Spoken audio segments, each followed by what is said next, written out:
Hello viewers, আসসালামু আলাইকুম। আশা করি আপনারা ভালো আছেন। তারেক টপ 10 টেকনোলজির পক্ষ থেকে সবাইকে জানাচ্ছি আন্তরিক শুভেচ্ছা ও অভিনন্দন। আপনারা দেখছেন মাইক্রোসফট ওয়ার্ডের ধারাবাহিক টিউটোরিয়াল। আজকের এই ভিডিওতে আমরা দেখতে চলেছি বেসিক থেকে অ্যাডভান্স লেভেলের কিছু কাজ। তো ভিডিওটি শুরু করার আগে আপনাদের কাছে রিকোয়েস্ট, আপনি যদি আমার এই চ্যানেলটিতে নতুন হয়ে থাকেন তাহলে চ্যানেলটি সাবস্ক্রাইব করে পাশে থাকা বেল বাটনটি প্রেস করুন এবং চ্যানেলের সাথেই থাকুন। ইতিপূর্বে আমি দুইটি গ্রুপের কাজ শিখিয়েছি। আজকে আমরা নতুন একটা গ্রুপের কাজ শুরু করতে যাচ্ছি। সেই গ্রুপটার নাম হচ্ছে প্যারাগ্রাফ। প্যারাগ্রাফ গ্রুপের আমাদের প্রত্যেকটা প্যারা নিয়ে কাজ করতে হবে। যেমন এইটা একটা প্যারা, এইটা একটা প্যারা, এইটা একটা প্যারা। আপনি যেই কাজটাই করেন না কেন প্রত্যেকটা কাজ এই প্যারাগ্রাফ গ্রুপের মধ্যেই করতে হবে। চলেন শুরু করা যাক। তো প্যারাগ্রাফ গ্রুপের প্রথম কাজটি হচ্ছে বুলেট নির্ধারণ করা, অর্থাৎ প্রত্যেকটা প্যারার সামনে যদি আমি চিহ্ন ইউজ করতে চাই বা সিম্বল ইউজ করতে চাই বা কোনো প্রতীক ইউজ করতে চাই তাহলে আমাদের বুলেট দিতে হবে। তাহলে আমি সর্বপ্রথম এটাকে যদি সিলেক্ট করে এর সামনে যদি আমি একটা করে বুলেট দিতে চাই তাহলে আমাকে বুলেটে চলে যেতে হবে। এই অপশনটার নাম হচ্ছে বুলেট। বুলেটের সামনে ছোট একটা পয়েন্ট দেখতে পাচ্ছি, এটা হচ্ছে ড্রপ ডাউন পয়েন্ট। তো এখানে যদি আমরা ক্লিক করি তাহলে বুলেটে ডিফল্ট ভাবে কিছু বুলেট দেওয়া রয়েছে। আমরা এইগুলো ইউজ করতে পারি, আবার চাইলে আমরা ডিফাইন নিউ বুলেট থেকেও আমরা ইউজ করতে পারি। তো আমরা বুলেট ইউজ করব। তাহলে আমরা এখানে ক্লিক করলে আমার সামনে এই বুলেটগুলো চলে এসেছে। আবার যদি আমি চাই যে এইটা ইউজ করব তাহলে আমরা আবার দেখব এইটা চলে আসছে।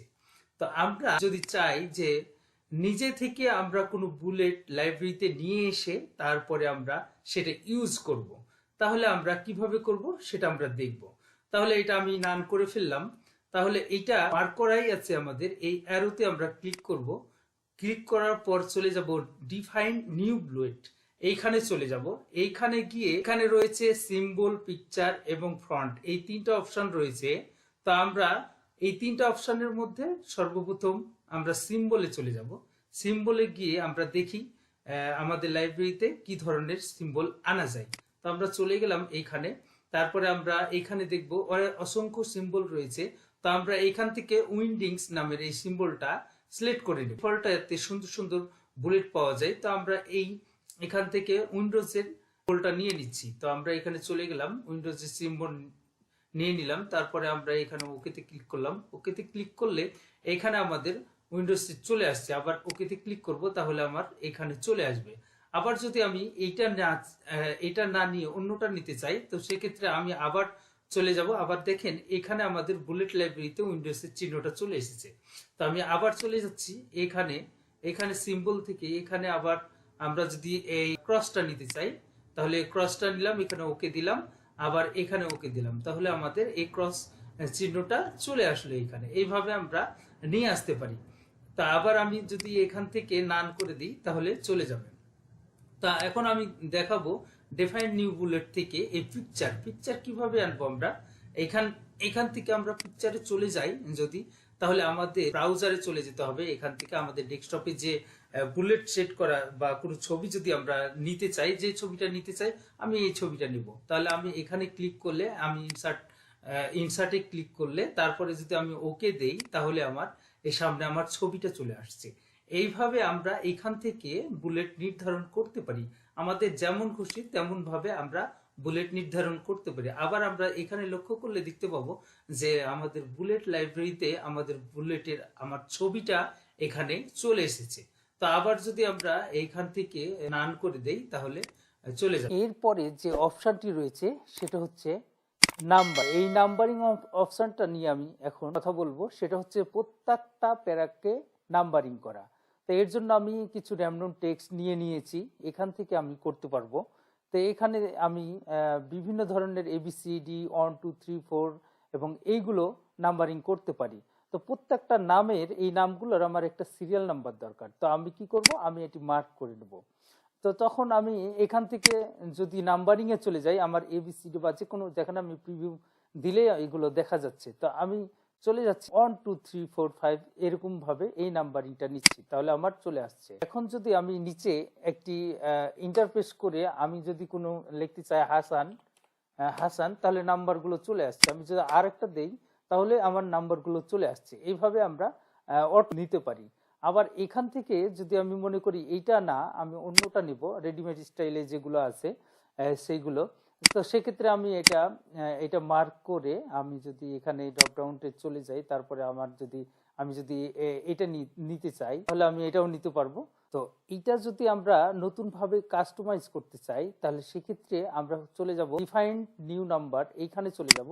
এখানে গিয়ে এখানে দেখেন যে এইখানে আমি ডটটা যদি না চাই তাহলে কি করব, আমি এইখানে আমি ডটটা উঠে দেব। এখানে গিয়ে আমি যদি ডটটা উঠিয়ে দিয়ে ওকে করি তাহলে এখানে দেখেন ডটটা চলে গেল। আবার যদি এখান থেকে আরেকটু ফরম্যাটিং করতে পারি, এখানে যদি আমি প্রত্যেকটা এর সাথে আমি যদি একটা হ্যাশট্যাগ যোগ করে দেই তাহলে কি হবে, এখানে আমার সবগুলোর সাথে আমার হ্যাশট্যাগ হয়ে যাবে। দেখেন সবগুলো হ্যাশট্যাগ হয়ে গেছে। তো আবার আমরা যদি এটা নান করতে চাই তাহলে আমরা এটা সিলেক্ট করে আমরা এখান থেকে নান করে দিলেই হয়ে যাবে। এইভাবেই কিন্তু আমরা আমাদের নাম্বারিং এর ফরম্যাটগুলা করতে পারি। এরপরে যে অপশনটা রয়েছে সেটা হচ্ছে মাল্টি লেভেল লিস্ট। এর কাজ হচ্ছে কোশ্চিন করার ক্ষেত্রে আমরা এটা ইউজ করে থাকি বেশিরভাগ ক্ষেত্রে। তো এমসিকিউ ক্ষেত্রে যে প্রশ্নগুলো করা হয়ে থাকে সেই ক্ষেত্রে আমরা এটা সব থেকে বেশি ব্যবহার করি। তো আমি এটার জন্য আমি কিছু টেক্সট নিয়েছি এখানে কাজের সুবিধার্থে। তো আমি এখান থেকে দেখাচ্ছি কিভাবে করতে হয়। তো আমার এই রোটা হচ্ছে হিডার, এই লাইনটা, আর এটা হচ্ছে আমার প্রশ্ন, আর এটা হচ্ছে আমার অ্যান্সার। তো আবার এটা হচ্ছে আমার প্রশ্ন, এইগুলো হচ্ছে আমার অ্যান্সার।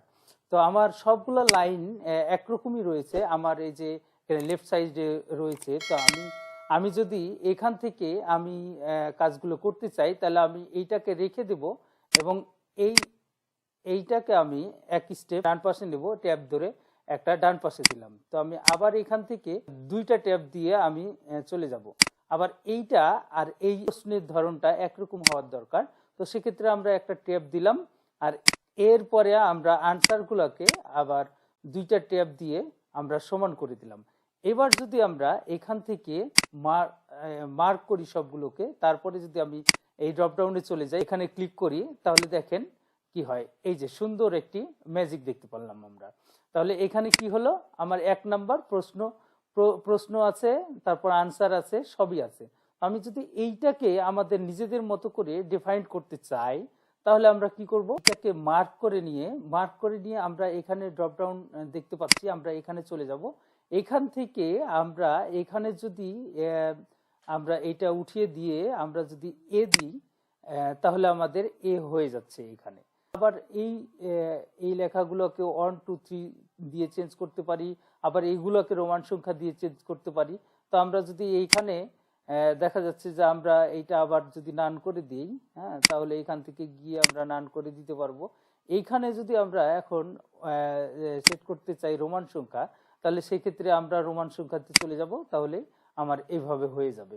তো আশা করি আপনারা জিনিসটা বুঝতে পারছেন কিভাবে মাল্টি লিস্টের কাজ করে। এরপরে যে কাজগুলো সেটা হচ্ছে ডিক্রিজ ইন্ডেন্ট এবং হচ্ছে ইনক্রিজ ইন্ডেন্ট। তো আমরা এর জন্য চলে যাব এইখানে প্যারাগ্রাফগুলোকে আমরা যখন একটা বুলেট নিচ্ছি, আমরা যখন যে কোনো একটা বুলেট নিচ্ছি এখান থেকে, তখন কিন্তু লেখাটি দেখা যাচ্ছে যে এই পাশে আছে, এবং যখন আমরা এটাকে নান করে দিচ্ছি তখন কিন্তু লেখাটা হাফ ইঞ্চি মতো এদিকে থেকে যাচ্ছে।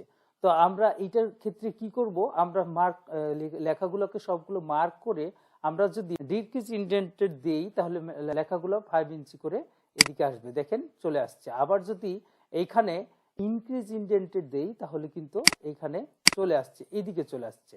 তো ডিক্রিজের জন্য আমার বাম পাশে লেখাগুলো চলে আসছে, আর ইনক্রিজ ইন্ডেন্টের জন্য ডান পাশে চলে আসছে। তো এইভাবে আমরা এই পাশে এবং এই পাশে লেখাগুলোকে নিয়ে আসতে পারি। তো এইটা কিবোর্ড শর্টকাট হচ্ছে, আমরা যদি ট্যাব দিয়ে যেতে পারছি তাহলে আমরা ট্যাবের মাধ্যমে আমরা ইনক্রিজ করতে পারতেছি। কিবোর্ড কমান্ড আমাদের ট্যাব দিলে আমরা ইনক্রিজ করতে পারতেছি লেখাগুলোকে। তো আশা করি জিনিসটি বুঝতে পারছেন আপনারা।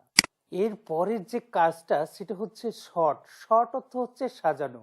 এইটা আমরা দুইভাবে সাজাতে পারি। যেমন এখানে আমরা কিছু লিখে রাখছি, এখানে আমরা কিছু সংখ্যা লিখে রাখছি। এই যে দেখেন আমরা এখানে এখানে যদি আমরা এটা সিরিয়াল মেনটেন করে লিখতে চাই, যেমন 1 2 3 4 5 6, হ্যাঁ, তাহলে আমরা এটা সিলেক্ট করে আমরা যদি শর্টে ক্লিক করি, শর্টে ক্লিক করে যদি এখানে দুইটা অপশন রয়েছে, অ্যাসেন্ডিং এবং ডিসেন্ডিং।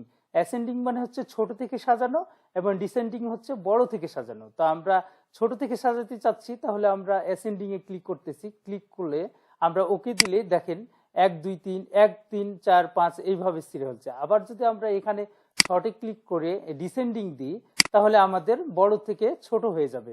তো ওকে ওকে দিলে এখানে দেখেন বড় থেকে ছোট হয়ে গেল। তো আমরা এটা অ্যালফাবেটের ক্ষেত্রেও আমরা এটা করতে পারি। তো এখানে দেখেন যে আমি কিছু অ্যালফাবেট লিখে রাখছি। যদি আমি এটাকে সিলেক্ট করি, তাহলে আমি এখান থেকে শর্টে চলে যাই, তাহলে যদি আমি এখানে অ্যাসেন্ডিং দেই, তাহলে আমার ছোট থেকে লেখাগুলো এ থেকে জেড পর্যন্ত হবে। তো আমি এখানে ওকে দিলে দেখেন ADF এভাবে জেড পর্যন্ত হচ্ছে। এবার যদি আমি আবার ডিসেন্ডিং এ দেই, তাহলে ওকে যদি দেই, তাহলে আমার বাস থেকে প্রথম হবে, তাহলে আমার জেড থেকে শুরু হবে। এই যে দেখেন আমার ZSZ এইভাবে চলে আসছে। তো আশা করি আপনারা বুঝতে পারছেন। এরপরে আমরা যে অপশনটি দেখতে চলেছি সেটি হচ্ছে, এই যে আমরা এখানে যদি মাউসের কার্সারটা রাখি, তাহলে দেখা যাবে এইটার নাম হচ্ছে শো হাইট, বা এটাকে প্যারাগ্রাফ মার্ক বলা হয়। তো আমি এখানে দেখার সুবিধার্থে আমি যদি এইখানে কয়েকটা ইন্টার দেই, তাহলে আমি দেখতে পাবো বা বুঝতে পারবো। তারপরে আমি যদি এইখানে এই শো হাইট মার্কটাতে আমি ক্লিক করি, তাহলে দেখেন এই দুইটা ইন্টার ইউজ করেছি, এটা বোঝা যাচ্ছে। এখানে আমি তিনটা ইউজ করেছি, এটা বোঝা যাচ্ছে। এখানে আমি কয়টা ইউজ করছি সেটা দেখা যাচ্ছে। এইখানে আবার আমি কয়টা ইন্টার ইউজ করেছি সেটাও দেখা যাচ্ছে। আবার এই যে এই জায়গায় আমি কয়টা ট্যাব ইউজ করেছি, কয়টা ডট ইউজ করেছি, কয়টা এই যে ট্যাব কতটি ইউজ করেছি, ইন্টার কতটা ইউজ করেছি, এইভাবে এটা বোঝার সুবিধার্থে আমরা এটা ইউজ করে থাকি। তা আবার এভাবে দেখার পর আমরা যদি আবার এখানে ক্লিক করি, তাহলে এগুলো সব উঠে যাবে। তো আমরা আশা করি আপনারা এই বুঝতে পেরেছেন, এবং আমার সামনে আরো ভিডিও দেব। যদি আপনারা আমার সাথে থাকেন, আমার ভিডিওটি লাইক, কমেন্ট এবং সাবস্ক্রাইব করে আমার সাথেই থাকবেন। আসসালামু আলাইকুম ওয়া রাহমাতুল্লাহ।